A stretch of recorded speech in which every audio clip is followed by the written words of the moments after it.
Good evening, everyone. Thank you for joining us. Families of first responders who die from COVID-19 will not get death benefits from the state of Mississippi. That ruling was made by the Department of Public Safety, and it has upset first responders across the state. Allie Martin has more on the ruling and reaction from local sheriffs. Calhoun County Sheriff Greg Paulin is the president of the Mississippi Sheriff's Association. He is shocked at a ruling from the DPS, which says the state will not pay death benefits related to COVID line of duty deaths. I think that we assumed that because the federal benefit was there for all first responders, that the state would follow suit, but the state has decided not to. A federal law provides access to death benefits for families of first responders who die from COVID-19. That law was passed during President Trump's administration and continues under President Biden's administration. The law was passed in part because of the difficulty proving that a virus was actually contracted in the line of duty.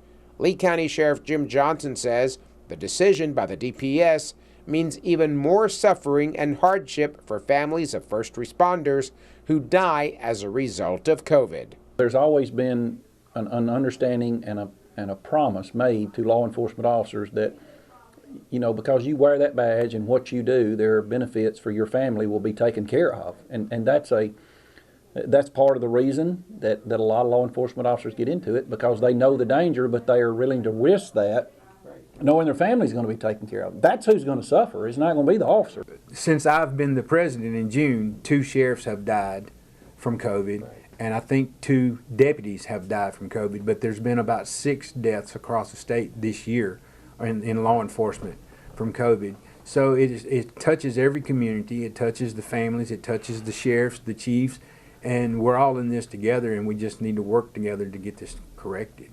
Sheriff Paulin is hoping the DPS will reverse its decision, or the case could be challenged in Chancery Court.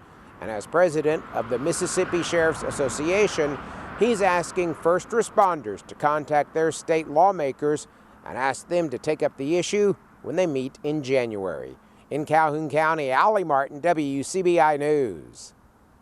A spokesperson with the Department of Public Safety has not returned our calls seeking comment about this story.